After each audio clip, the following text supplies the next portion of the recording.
أعوذ بالله من الشيطان الرجيم. بسم الله الرحمن الرحيم. الذين يؤمنون بالغيب ويقيمون الصلاة ومما رزقناهم ينفقون. صدق الله العظيم.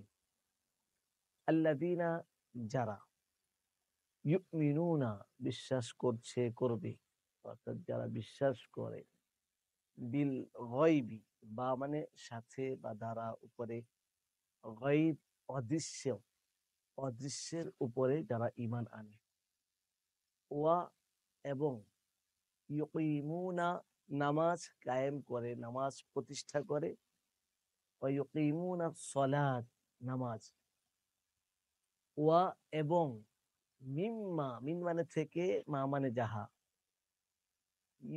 মিম্মা রাযাকনা আমি রিজিক দান করেছি, ইউনফিকুন তার থেকে, ইউনফিকুন তারা খরচ করবে। আল্লাহ পাক সূরাতুল বাকারার এই আয়াতের মধ্যে বলছেন, যারা অদৃশ্যের উপর ঈমান আনবে, নামাজ প্রতিষ্ঠা করবে এবং আমি যা রিজিক দিয়েছি তার থেকে তারা খরচ করবে। এই আয়াত থেকে আমরা কি শিখতে পাই? এই আয়াত থেকে আমরা অনেক জিনিস জানতে পারি, শিখতে পারি। তবে মৌলিকভাবে আমরা তিনটি জিনিস জানতে পারলাম, তিনটি বিষয় শিখতে পারলাম। এক নাম্বার, আল্লাহ পাক বলছেন যে ইউমিনুনা বিল গায়ব, অদৃশ্যের উপর ঈমান। অদৃশ্যের উপর ঈমান আনার উদ্দেশ্য কি? অর্থাৎ যা দেখা যায় না, আল্লাহ পাককে দেখা যায় না, আল্লাহ পাকের অস্তিত্ব, আল্লাহ পাকের উপর বিশ্বাস করা। মৌত হবে, মৃত্যুর পরে আলামে বারজাখ, কবর, হাসর, নাসর, কিয়ামত, ফুলসিরাত, মিজান, হিসাব, নিকাশ ইত্যাদি, পরকাল, জান্নাত, জাহান্নাম, এই সব বিষয়ের উপরে বিশ্বাস স্থাপন করা। এটা হলো ঈমান বিল গায়ব। অনেকে বলে, যেটা দেখি না সেটা আবার বিশ্বাস করব কিভাবে? আমরা একবার মনে পড়েছে, নেপাল গিয়েছিলাম দাওয়াতের সফরে। বিশ্ববিখ্যাত দায়ী মাওলানা কালেম সিদ্দিকী দামাত বরকাতুহুম ও তার সেনাদুন খলিফা মতো জুবাইর আহমদ রচিত অমুসলিমের দাওয়া বিষয়ক 2450 টাকা মূল্যের 26টি বই অফার মূল্যে মাত্র 990 টাকা। বিস্তারিত জানতে 01798 418 আমরা দাওয়াত দিচ্ছিলাম বিকাল বেলায় একটা পার্কের পাশে। তো একজন, দুইজন ব্যক্তির সাথে দেখা হলো, একটা দম্পতি। স্বামী হলো নাস্তিক আর স্ত্রী হলো হিন্দু, কলকাতা থেকে ওনারা গিয়েছেন। তো ওনাদেরকে যখন দাওয়াত দিচ্ছিলাম, তো ওনার স্বামী বলছিলেন, যাকে দেখা যায় না সেটা আবার বিশ্বাস করবে কিভাবে? তো আমরা বললাম যে, আমরা তো কিছু চিমটি কাটলাম, দিয়ে বললাম যে, বললাম যে, আপনাকে যেটা আঘাত করি, আঘাত করলে ব্যথা পাবেন? হ্যাঁ, ব্যথা পাবো। ব্যথা যেটা পাবেন সেটা তো দেখা যায় না, যেটা বিশ্বাস করলেন কিভাবে? তা বললাম যে, বাতাস নাই। কোনো আছে। বললাম, কে বললো? এটা তো দেখা যায় না, বিশ্বাস করলেন কিভাবে? অর্থাৎ যা দেখা যায় না এমন অনেক কিছুকে আমরা বিশ্বাস করি। আর আল্লাহ পাক কোরআনুল কারীমের মধ্যে বলে দিয়েছেন কোন জিনিসকে বিশ্বাস করা। তো এই জন্য অদৃশ্যের উপরে, গায়বের উপরে বিশ্বাস স্থাপন করা, আমরা এই জিনিসটা জানতে পারলাম। 2 নম্বর বিষয়ে আমরা যে জিনিস শিখতে পেলাম সেটা আল্লাহ পাক বলছেন ইউকিমুনাস সালাহ, নামাজ প্রতিষ্ঠা করা। আচ্ছা, নামাজ প্রতিষ্ঠা দ্বারা উদ্দেশ্য কি? নামাজ প্রতিষ্ঠা দ্বারা উদ্দেশ্য হলো যে নামাজ কায়েম করা। একটা হলো নামাজ পড়া, আর নামাজ কায়েম করা। নামাজ কায়েম করার উদ্দেশ্য কি? সেটা হলো যে নামাজের হুকুম আহকাম গুলিকে, নামাজের হুকুম আহকাম, নামাজের ভিতরে নামাজের ফরজ, ওয়াজিব, সুন্নত সবগুলিকে সুন্দরভাবে আদায় করার নাম হলো নামাজ কায়েম করা, নামাজকে প্রতিষ্ঠা করা।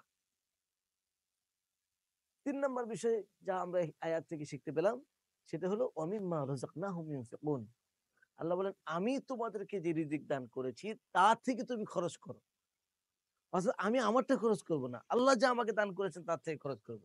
আমরা শিখতে পেলাম যে আল্লাহ আমাদেরকে দান করে, একটা মানে যে আমাদের কিছু নেই, আমার যতটুকু দেখি আমার না, এটা আল্লাহ পাকের দেওয়া। আমি যখন দুনিয়াতে এসেছি, ছোট্ট একটা শিশু, নবজাতক শিশু হয়ে আমি দুনিয়াতে এসেছি, কোনো কিছুই নিয়ে আসিনি। আস্তে আস্তে বড় হচ্ছি, আমাকে সময়ের পরিবর্তনে আল্লাহ সুবহানাহু ওয়া তাআলা আমাকে দান করেছেন। তো আমি যা উপার্জন করেছি, আমার কাছে যে সম্পদ আছে সবকিছু আমার নয়, আল্লাহ পাকের দান, আল্লাহ পাকের দেয়া। তো আল্লাহ বলছেন, তোমারটা তুমি খরচ করার দরকার নেই, আল্লাহ যা দান করেছেন তার থেকে খরচ করো। এই জন্য আমাকে আল্লাহ যা দিয়েছেন তা থেকে আমাকে খরচ করতে হবে। আরেকটা বিষয় আমরা জানতে পারলাম, যে যেটা আমি দান করব, খরচ করব সেটাও লাভটা কার? আমার লাভ। অর্থাৎ আল্লাহ পাক আমার লাভের জন্যই আমাকে নির্দেশ দিচ্ছেন যে আমার যেন আল্লাহ রাস্তায় খরচ করি। আল্লাহর দেওয়া সম্পদ আল্লাহ রাস্তায় আমার উদ্দেশ্যে, আমার লাভের জন্য। কারণ আমি দান করব, আমার সওয়াব হবে। আমার আখিরাতে জমা থাকবে। তো দুনিয়ার সম্পদ যেটা থেকে যাবে এটা আমার লাভ হবে না। আখিরাতে যেটা থাকবে এটা আমার থেকে যাবে না, আমার। আল্লাহ সুবহানাহু ওয়া তাআলা আয়াতে বলেন, "ওমা তুকাদ্দিমু লিআনফুসিকুম মিন খায়রিন তাজিদুহু ইনদাল্লাহ।" তুমি যা কিছু তুমি আখিরাতে পাঠাবে, সেটা সব যেটা পাঠাবে দানের মাধ্যমে, ইবাদতের মাধ্যমে, আমলের মাধ্যমে, যা কিছু তুমি পাঠাবে, ওমা তুকাদ্দিমু লিআনফুসিকুম, লিমানের জন্য, আনফুস নিজেদের, কুম তোমাদের, তোমাদের নিজেদের জন্য যা কিছু পাঠাবে, তাজিদুহু সেটা তোমরা পাবে, ইনদা নিকটে আল্লাহ, আল্লাহ পাকের নিকটে সেটা তোমরা পাবে। দুনিয়ার সম্পদ পাওয়া যায় না, নষ্ট হয়ে যায়, ব্যাংক নষ্ট হয়ে যায়, শেয়ার বাজার ধ্বংস হয়ে যায়, কিন্তু আল্লাহর কাছে যেটা জমা থাকবে সেটা পাওয়া যাবে। শুধু পাওয়াই যাবে না, সেটা আমরা দেখতেও পারবো। অন্য আয়াতে আল্লাহ পাক বলেন, ইয়াউমা ইয়ানজুরুল মারউ মা কদ্দামাত ইয়াদা, ইয়াউমা ইয়ানজুরুল মারউ, ওই দিন কিয়ামত দিবসের মধ্যে মানুষ দেখতে পাবে, ইয়ানজুরুল মারউ মা কদ্দামাত ইয়াদা, সে আগে যা পাঠিয়েছে। অর্থাৎ দুনিয়া থেকে আমরা যা পাঠাবো দানের মাধ্যমে, আমলের মাধ্যমে, আল্লাহ পাকের বিধিবিধান পালন করার মাধ্যমে, সেটা আমরা দেখতে পাবো। ওমান ইয়ামাল মিসকালা যাররাতিন খায়রান ইয়ারাহ ওমান ইয়ামাল মিসকালা যাররাতিন শাররান ইয়ারাহ। মানুষ যে কোনো ভালো কাজ করে সেটাও সে দেখতে পারবে, মন্দ কাজটাও সে দেখতে পাবে। তো আমরা এই আয়াত থেকে সর্বমোট ৩ টি জিনিস শিখলাম যে অদৃশ্যের উপরে ঈমান আনতে হবে, নামাজ প্রতিষ্ঠা করতে হবে, আল্লাহ পাকের দেওয়া রিজিক খরচ করতে হবে। এখন এই শিক্ষণীয়গুলি আমরা আমাদের জীবনে কিভাবে, কোন অ্যাঙ্গেলে আমরা বাস্তবায়ন করতে পারি? ১ নম্বর হলো আমরা অদৃশ্যের উপর ঈমান আনবো। কোরআনুল কারীমের আয়াতগুলিতে আমরা পড়বো, আল্লাহ পাকের কুদরতগুলি আমরা তেলাওয়াত করবো, ওগুলি জানবো। এতে এবং কোরআনুল কারীমের তেলাওয়াত করবো। তেলাওয়াতের মাধ্যমে আমার ঈমান, অদৃশ্যের উপর ঈমান বাড়বে। কারণ ইযা তুলিয়াত আলাইহিম আয়াতু যাদাতহু ঈমানা। যখন কোরআন তেলাওয়াত করা হয় তখন তাদের ঈমান বৃদ্ধি পায়। তো ঈমান বিল গায়বের বৃদ্ধির মাধ্যম হলো যে বেশি, বেশি ভাবে কোরআনুল কারীমের তেলাওয়াত করা। ২ নাম্বার, নামাজ প্রতিষ্ঠা করা। আমরা প্রত্যেকেই চেষ্টা করব ৫ ওয়াক্ত নামাজ জামাতের সাথে তার হক আদায় করে। আমরা অনেক সময় নামাজ পড়ি, তো নামাজটা পড়ার মতো হয়। আমি তাকবীরে তাহরিমার পরে আমি সবকিছু ভুলে যাই সালাম ফেরানোর আগ পর্যন্ত। অর্থাৎ দুনিয়ার সকল চিন্তা এই নামাজের ভিতরে হইতে থাকে। এইজন্য পুরা ধ্যান, খেয়ালের সাথে, খুশুর সাথে আল্লাহ পাকের সামনে আমি দাঁড়িয়ে, আল্লাহ পাকের সামনে আমি কথা বলছি। এই অনুভূতি নিয়ে যে আমার আল্লাহ আমাকে দেখছেন, আমার আল্লাহ আমার কথা শুনছেন। এই অনুভূতি নিয়ে আল্লাহর সামনে দণ্ডায়মান হয়ে নামাজ কায়েম করা, নামাজ পড়া। আমরা নামাজগুলিকে ফরজগুলি আদায় করব। সাথে, সাথে ওয়াজিবাতগুলি আদায় করব। নওয়াফিল পড়ার চেষ্টা করব। নওয়াফিল মাধ্যমে আল্লাহ পাকের নৈকট্য লাভ হয়। নওয়াফিলের মাধ্যমে আল্লাহ পাকের কাছে পৌঁছা সম্ভব হয়। এজন্য নওয়াফিল নামাজগুলি পড়ার চেষ্টা করব। নবী আলাইহিস সালাতু ওয়াস সালাম যেসব নামাজ পড়েছেন সবগুলি পড়ার চেষ্টা করব। ৩ নাম্বার, আমরা আল্লাহর দেওয়া সম্পদগুলি আমি কিভাবে খরচ করতে পারি? এটা বাস্তবায়নের পদ্ধতি হলো আমি দৈনিক, একটা হলো যেটা আল্লাহ পাকের ফরজ বিধান, আ যাকাত, ওটা তো আদায় করবই। এছাড়াও আমি দৈনিক আমি কিছু, কিছু করে দান করতে পারি। অথবা একটা ব্যাংক কিনলাম, ওই ব্যাংকে আমি দৈনিক আমার পকেট থেকে মনে করব এই টাকাটা আমার কোথাও খরচ হয়ে যেত। সেটাও আমি আখিরাতে জমা, যেমন দুনিয়ার অনেক কাজের জন্য আমি ব্যাংকে জমা রাখি। ঠিক আখিরাতের জন্য একটা ব্যাংক আমি জমা রাখলাম। মাস শেষে টাকা একটু বেশি হবে।